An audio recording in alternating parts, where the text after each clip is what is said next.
Hello students, my name is Shashank Shekhar. So today is the 7th day of the chapter Chemical Kinetics. So talking about the syllabus, so we have covered up till this part, that is our the first order reaction, the second order reaction, integrated rate equation.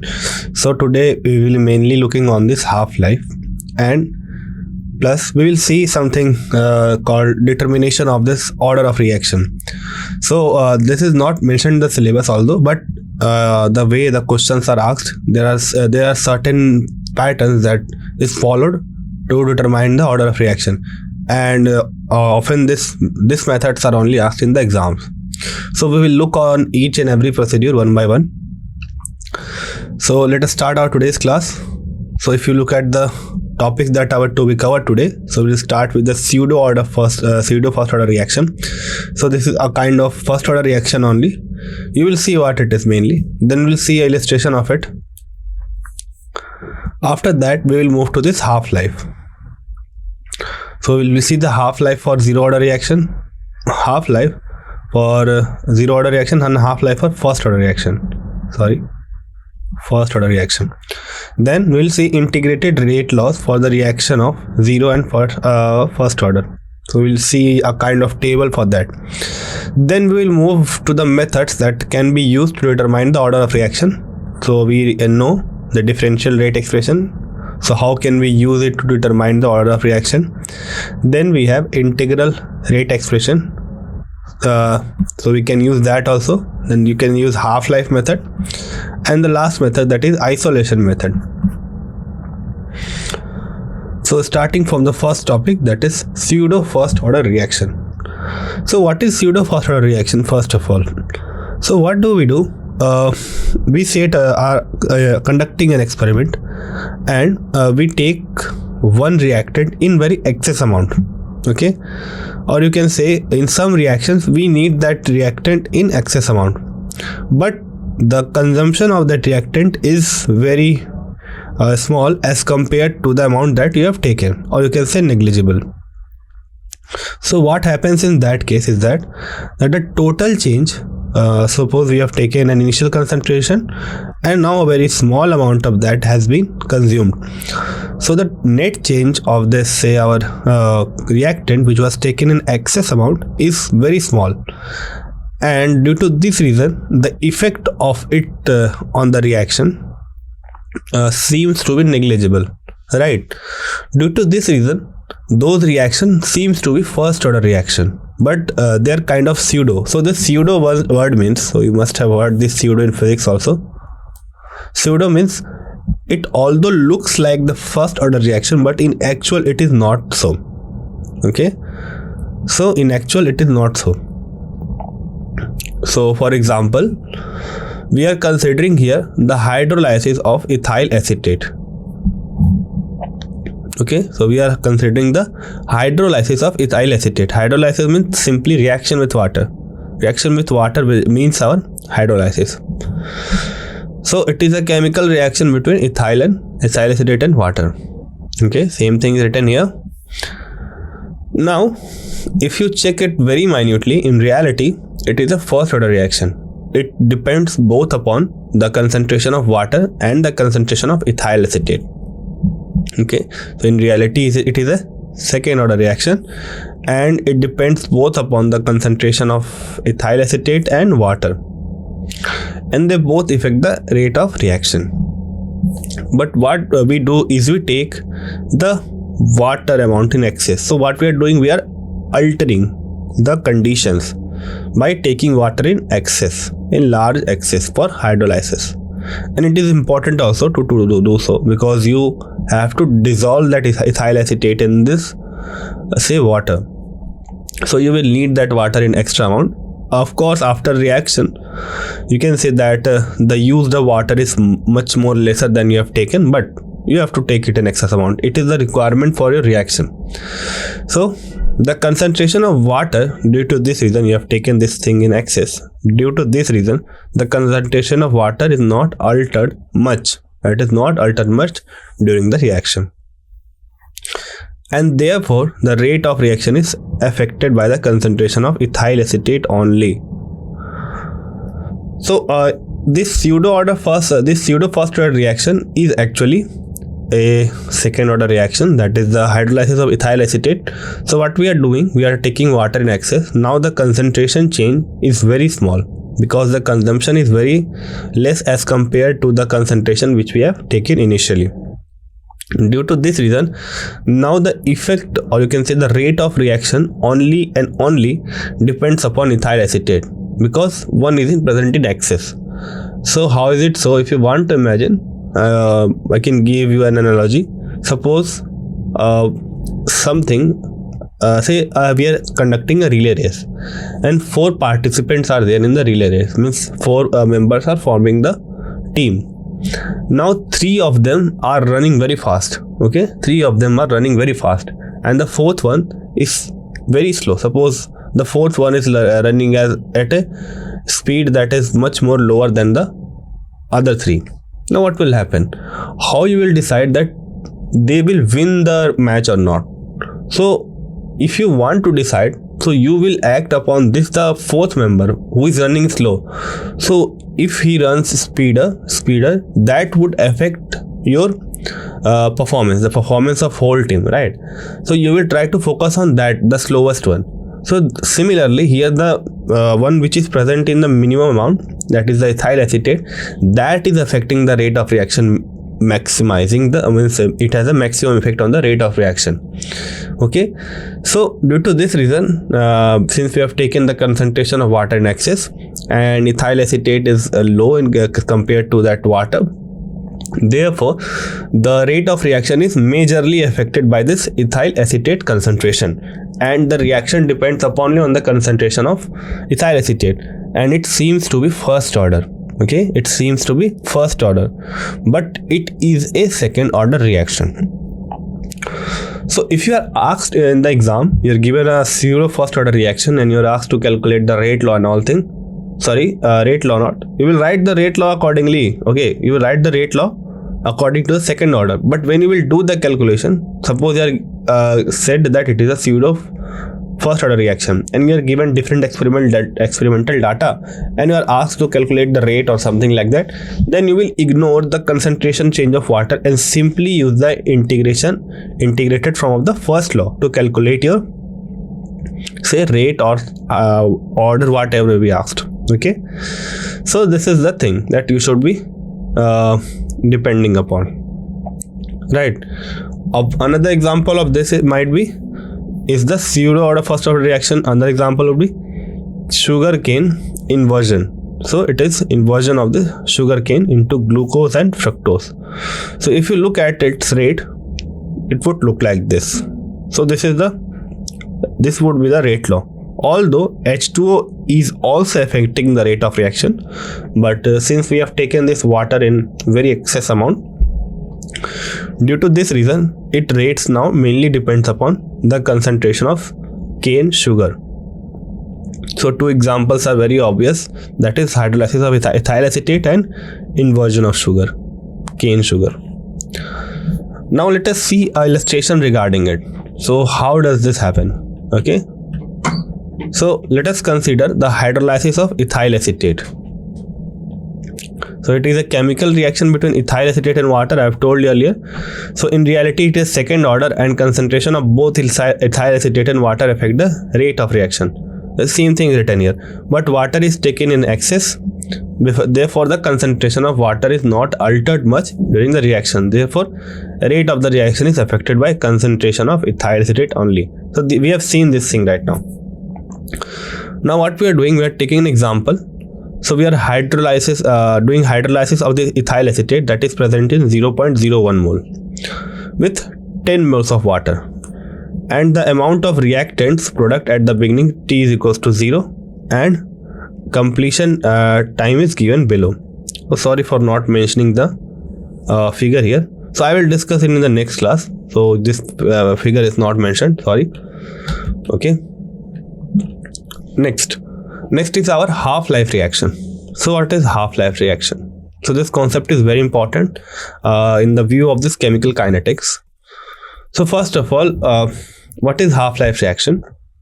So half-life reaction is basically the time taken by the reaction to make the initial concentration half. Okay, suppose your initial concentration was 8 and it becomes say 4, that is by 2 at 4 seconds. Then you will say that okay, this 4 seconds is our half-life reaction. Similarly, suppose you have taken 16 molar of a concentration and after some time, say after this 10 minutes, this 16 has reduced to 8. So that 10 minutes would be the half-life. So what I am saying is that whatever be the initial concentration, when it reaches to its half of its initial concentration, then the time taken during that would be our half-life. Okay, and it is represented by T half. It is represented by T half.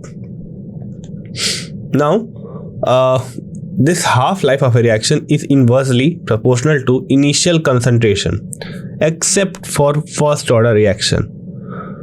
Okay, so we will see this, how this first order reaction half-life is different from all others. Okay, we will see it, but for now just assume that the half-life of a reaction is inversely proportional to initial concentration. Now by what order? So for that we have a general formula. Okay, so we have a general formula here. N is equals to order of reaction.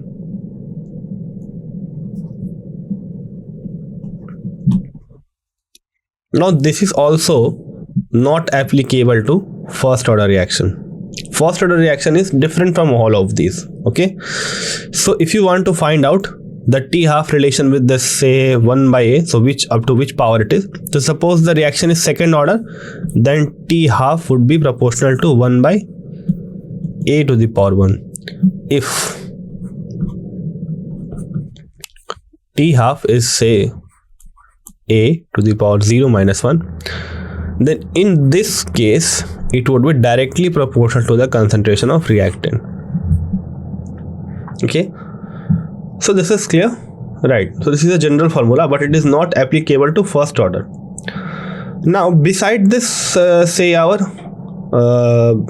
half-life, we also have something which is called, like we have T90, T75. So what does this mean? So I'm just giving you what does it mean. Means I'm just giving the meaning of this. So it means that sorry for writing this, will be T90. This means that this T90 means that 90% of the reactant is consumed. What does this mean? This means that 90% of the reactant has been consumed.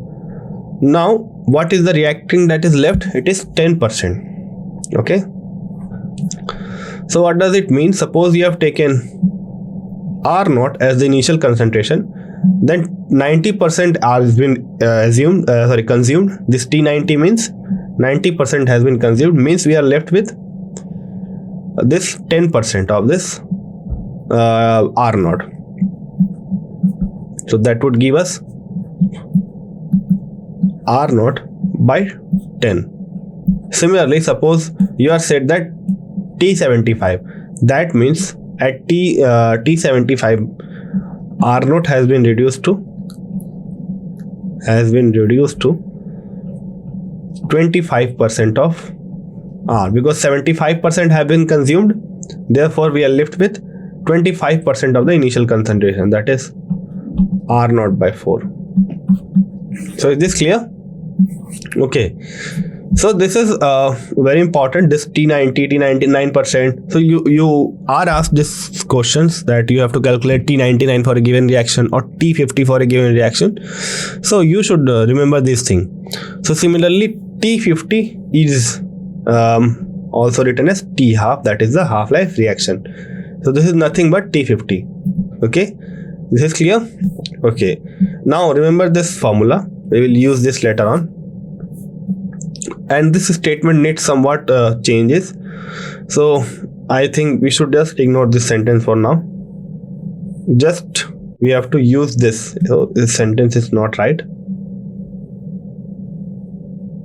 Okay, just use this equation to evaluate the relation between T half and this say concentration of reactant, initial concentration of reactant. But remember this thing, that it is also not applicable to first order reaction. So this was about the half-life reaction. Now we will see it for different orders, that is zero order and first order. First of all, for zero order. So if you remember, this is the equation for zero order reaction. So it is same as this equation. Kt is equals to R0 minus R. So we have just rearranged it. So you must have seen this formula. R is equals to R0 minus Kt plus R0.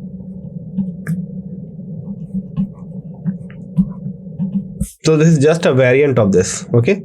So we have taken this K. We have tried to find the formula for K. Now at T is equals to T half. So what we are saying, what we have to calculate, we have to calculate the half-life. So half-life means T is equals to T half. I have told you that half-life means T is equals to T half. Now at half-life, I've also mentioned that the initial concentration goes to half of R0. That means after half-life, the concentration at that time will be R0 by 2, initial concentration by 2.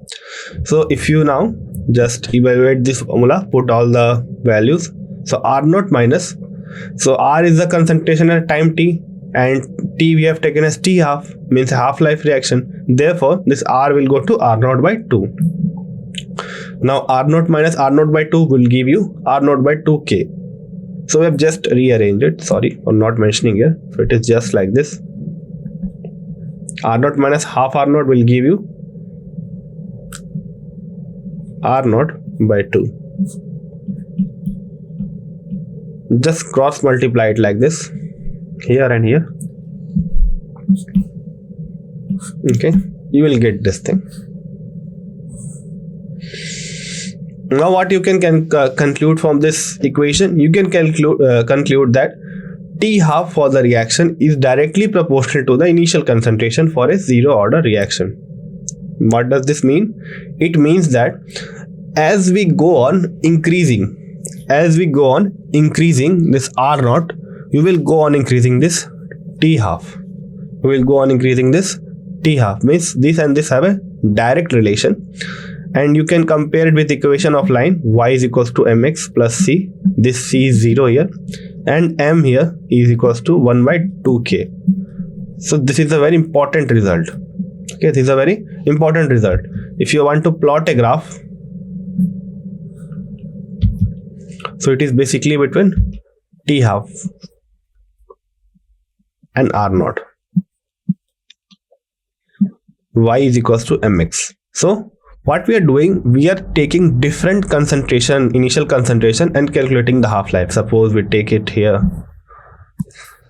We got 1 point here, 1 point here, 1 here, 1 here. So you will get this kind of plot, linear plot, and that also will start with your origin, and it will go like this.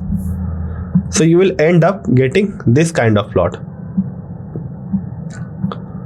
Why is it so? And first of all, what we are doing here, you must need to understand this. We are taking different initial concentration and calculating their half-life.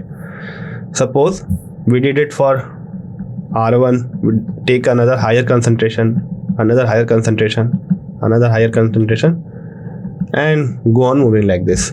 And the T half we got looks like this. Okay. So you will get a directly proportional, and its slope will be equals to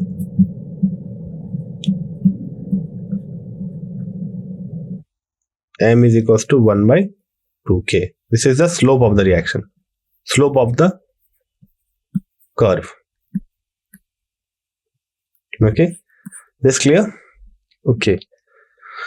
Now this was for the half-life of a zero order reaction.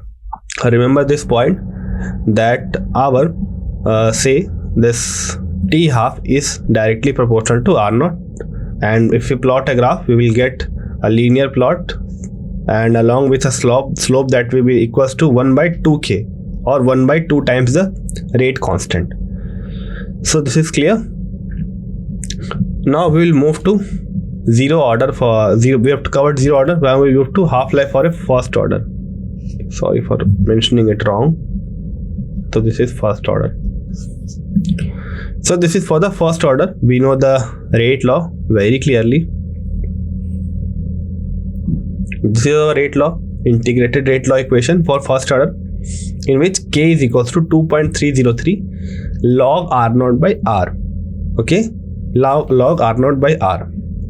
Now if you calculate t half, what we will do, we will replace this r by r0 by 2, because the concentration at time t half will be equals to initial concentration by 2. So that would give us r0 by r0 by 2. So this and this will get cancelled and we will get log 2. Okay, so further log 2 value, we will put the value of log 2, that would give us 0.301, and the final equation will be 0.693. 0.693 by k. T half is equals to 0.693 by k. Now what can be concluded from this equation? So first of all, we can conclude here very clearly that the T half of this reaction is independent of the initial concentration. There is no term for this initial concentration or no place for this initial concentration. So it can be seen that for a first order reaction, the half-life period is constant and is independent of initial concentration of the reacting species. And the half-life of a first order reaction is directly calculated from the rate constant. So if you want to calculate the half-life for a given zero order reaction, first order reaction, then you will simply have to know the rate constant. Okay, and also if you are given the half-life, you can directly calculate the rate constant without any experimental data, right? So you need only one experimental data, that is T half for the first order, and you can simply calculate by using this equation that would look like this, 0.693 by T half. Now what about the graph here? So we have just y is equals to m and no x. Okay, so here we can write it as r to the power 0. Okay, sorry, we can write that. Okay, now if we plot the graph,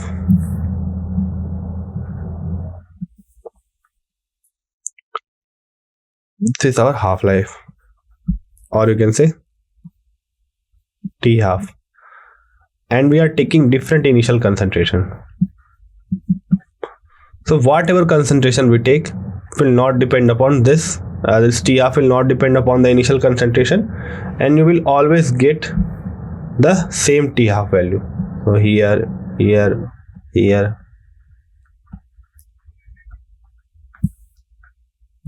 So that would be a linear curve.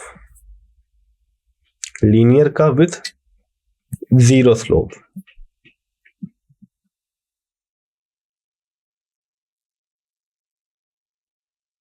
So it will not depend upon the concentration of R0. So you will get a straight line.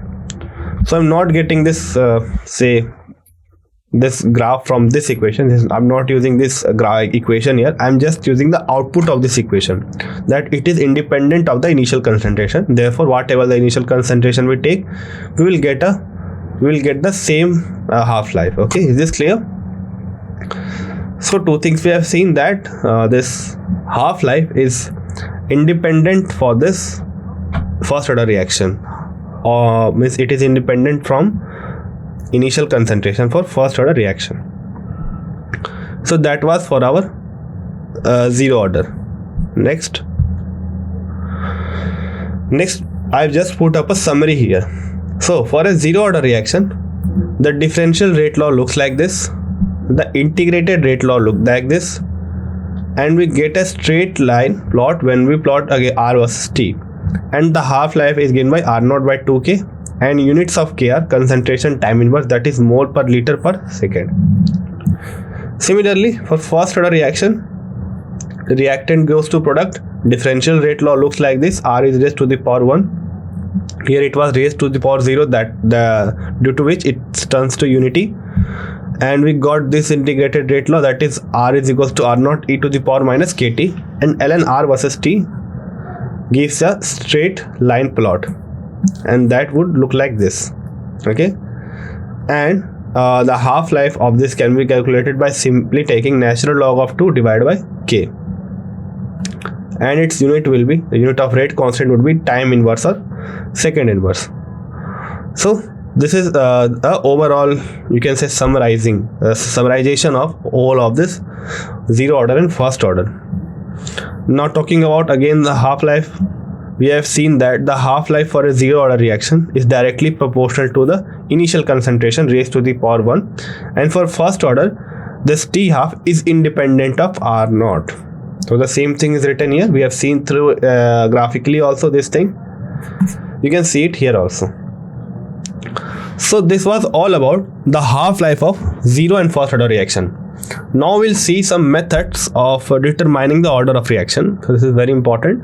So in exam you may be asked, you may be given experimental data or graphs or something like that, and you will be asked to, okay, just calculate the order of reaction, calculate the reactant concentration at time t, or write the rate law or anything related to it. So you can kind of just imagine it like a summarization of all these concepts. Okay, so this is the methods that can be used. These are the methods that can be used for determination of order of reaction. As I have told you earlier, that we cannot predict the order of a reaction by merely looking at the say chemical equation or appropriately balanced chemical equation, until and unless it is not written that it is an elementary reaction. So the point it is written, or at instant you see that okay, it is written elementary reaction, then you simply calculate the molecularity and that would be the order of reaction. Very simple. Okay, but if something is not mentioned, something like that is not mentioned, do not write the order same as molecularity of that reaction. Okay, this is clear. You cannot just count the coefficient and add them all and get your say order. So for that we have various methods, so they can be used to calculate the order of reaction. So the first method is called the use of differential rate expression. So we will use this differential rate equation, so which is simply minus dr by dt is equals to k r to the power n, where n is the order of reaction. Then the integrated rate law, we have seen it. Then the half-life method. So we have just studied this half-life, so we will see that how can we use this half-life.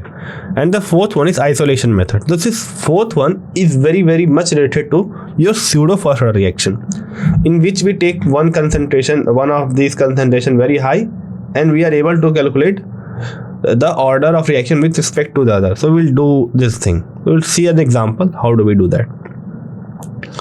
Now first of all, we will use this differential rate equation. So you will use the differential rate equation or expression to calculate the order of their reaction. So let us see what it is. So what do we do? This method was first of all devised by Venthoff. It was devised by Venthoff. Now we know this equation, so do not get confused. It's nothing but your differential rate law, which is R equals to Kn, means n is the order of reaction. Suppose we are writing it for first order, so we will write it as K1, C to the power 1, which is the order of reaction. So this is our differential rate law. Now what do? We take natural logs on both sides. So here will be ln R and ln Kn Cn. Now this ln Kn Cn can be written as ln Kn plus ln Cn. How? Because I mentioned it earlier also that ln A into B can be written as ln A plus ln B. So we can write it like this, or we can, one more formula is used here. ln Cn is written as n ln C, means ln C raised to the power n can be written as n l n C, means if the logarithmic term has a power and all the logarithmic term whole has a power of n, then this n can be simply written here multiplied with this LNC. So this will be equals to this. Okay, now we have this thing. So we have this equation, right? We have this equation for the thus if the double logarithmic of the rate versus concentration gives a straight line, then the slope gives the value of n. So what does it says? That the double logarithmic, okay, plot of rate versus concentration gives a straight line, then the slope gives the value of n and intercept of ln kn. So we will so what it is saying, that now we have an equation of straight line. Now we have an equation of straight line where we have y is equals to mx plus c. Now if we plot this graph, then the slope will be equal to the order of the reaction, and the intercept c would be our ln kn. Okay, so to get my point, so let me raise it for you. So if we compare this thing with equation of straight line, we got c is equals to ln kn and slope is equals to, that is m is equals to n. Here clear? Okay, that is clear. Okay, now what we will do, we will take the rate at two different points. Also if R1 and R2 at the rate at two different points, then the reactant concentration. So we can get this n in this way. First method, this method. Second, what we can do, we will calculate the rate at two different concentration, R1 at C1 and R2 at concentration C2. Okay, we calculate this for two different points. So we can write that R1 by R2. So we are just writing this thing as here, R1 by R2, K0 by Kn. Okay, not K0, it will be Kn. Kn by Kn, C1n and C2n. Very clear.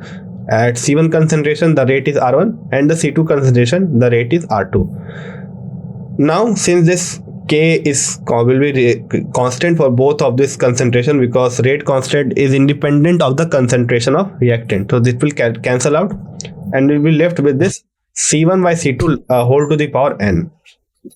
Okay, C1 by C2 whole to the power n. Now we'll take log on both sides.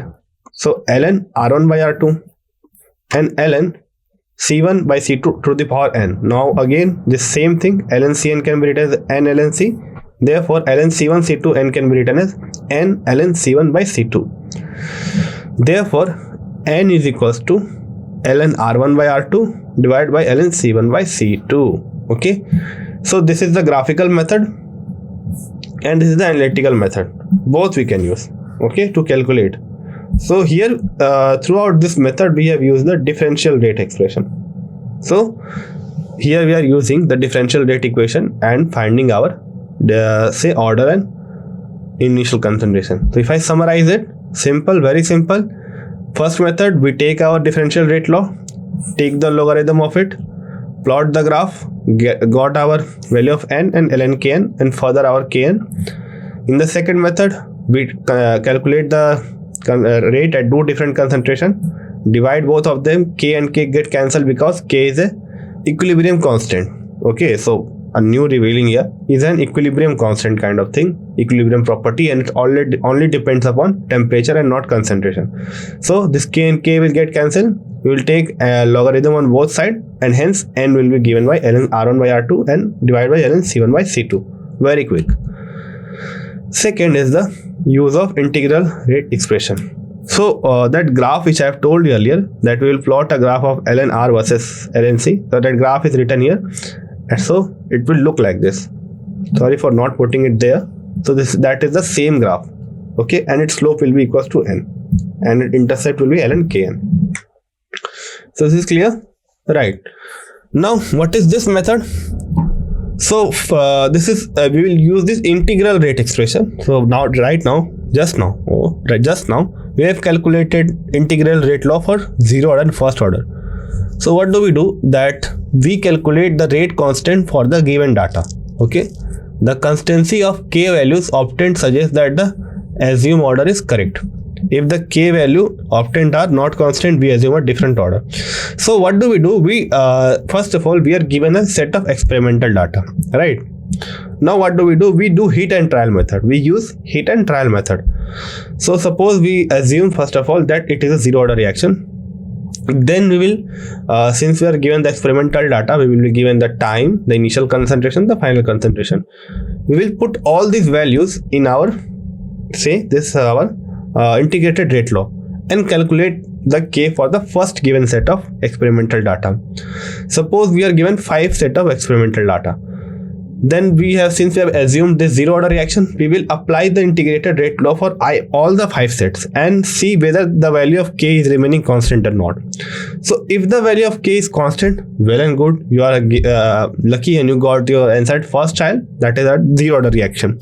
But suppose this does not works out and you found that k value is not remaining same, then you will move to first order. You will use the integrated rate law for the first order reaction, and then you will calculate k for each of the experimental data sets and see whether the value of k remains constant or not.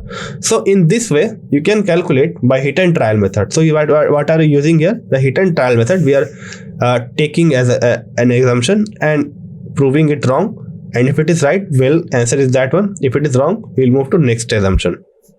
So this is the analytical method. We are using the integral rate expression to calculate our order of reaction and k value. Now what do we do in the graphical method? We use the same experimental set of data and plot it on a graph. Okay, so this is a much more easier one. We plot it on a graph, and depending upon the nature of graph, that whether straight line or whether that graph matches to first order or whether that graph matches to second order, so depending upon that we predict the order of reaction, that it is first order or second order. Okay, so basically what are we doing? We are plotting each of the experimental data on different graphs, almost on the same graph, and seeing that which of these graph that we know, zero, first order, second order, is symbolizing our given experimental data graph. Okay, and accordingly we name them as first order or zero order reaction.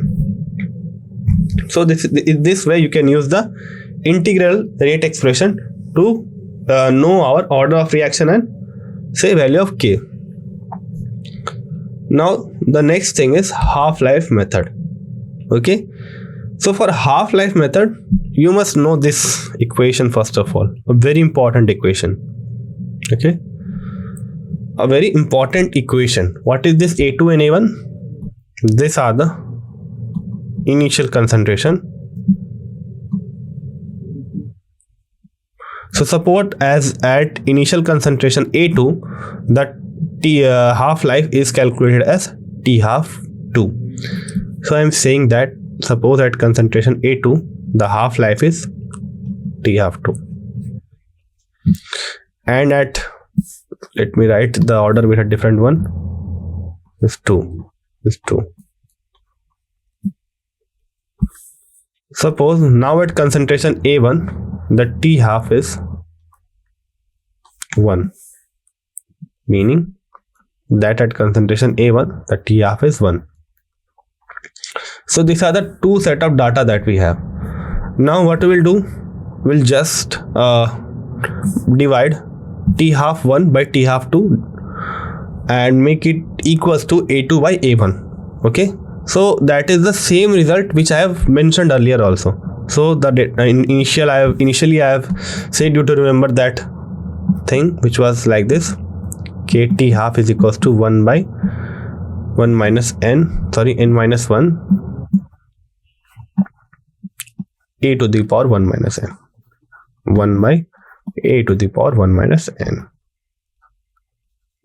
So it was like this, minus. Okay, so when we divide such two equations, this will get cancelled out, minus will get cutted, 1 by n minus 1 will be constant, because rate constant and order will remain constant, and we'll be left with T half of 1 is equals to, is directly proportional to 1 by concentration of a raised to the power n minus 1, and Tf of 2 is directly proportional to 1 by concentration of a raised to the power n minus 1. And finally, we get this equation. So this equation is important.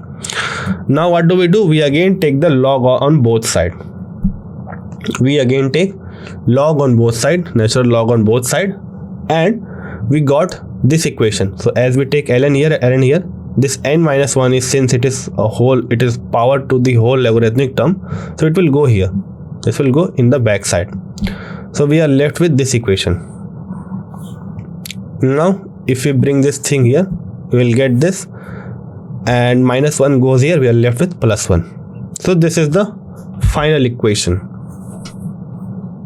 So what I conclude here, that if you are given two concentrations, initial concentration and half-life for both of them, then you can calculate the n. Now remember, this is also not for first order. You cannot use this equation for first order. Okay, this is clear? You cannot, this is for first order. Now the last and you can say the least used one is the isolation method. So what do? Sometimes the kinetics of a reaction are studied in successive experiment by keeping the concentration of all but one reactant is present in large excess, similar to our pseudo first order reaction. So what do? We take one thing in large excess and try to calculate the order with respect to the reactant whose concentration is changing significantly. So what we are doing here, we are taking one reactant in excess, and the reactant in which we are more interested in, we have to calculate it for both. So first we will keep one of this in excess and other in limiting amount, then we will take the limiting one in the excess and the excess one in the limit one. You can do it. And with help of this, when you will calculate the rate law, okay, you will try to use experimental data, you will see that you are able to calculate the order with respect to that species which you have taken the limit one, because I have told you earlier about the relay analogy. Same thing is written used here. So for example, suppose the synthesis of H2 and I2 is a pseudo first order reaction with H2. So in the presence of large I2 and also pseudo first order reaction with respect to I2 in the presence of H2. So we are doing two things here. Okay, first of all, we are taking excess I2, due to which now the reaction acts like a pseudo first order reaction. Therefore we assume that it with respect to hydrogen, this reaction is first order. Again we are doing the same thing. We are taking this excess H2 and we found that we are again getting a pseudo first order reaction, means with respect to I2 it is also a first order. So overall the order is a second order reaction. Okay, so the synthesis of H2 and I2, the synthesis of HI from H2 and I2 is a second order reaction. So what are we doing here? Basically we are isolating the one. How we are isolating? By taking that thing in excess. So here we are isolating I2, and the second method we are isolating the H2, and we are getting the concentration of this order with respect to the other one, and therefore we will do it for individually for each of them one by one, and you will get the overall order of reaction. So this is the isolation method. So in this class we mainly study pseudo first order reaction, half-life. So this half-life is very important, and then we saw some methods which you can use to determine the order of reaction. Okay, this is clear. And one thing you should remember, I think students get confused, that for pseudo first order reaction, if you are given to calculate the value of suppose a concentration at time t and something like that, you will use the integrated first order rate law, not the second order. Okay, do not get confused. If you are given a pseudo first order reaction, use the integrated rate law for the first order to calculate the concentration at time t or a given concentration or something like that. Okay, but if you are given to write this rate law, then it can be confusing, and I would suggest that you should write the second order one, which is the actual one. Okay, this is clear. Okay, so thank you for today's class. Tomorrow we will be seeing mainly the effect of temperature. The remaining two classes will be on that only. Thank you.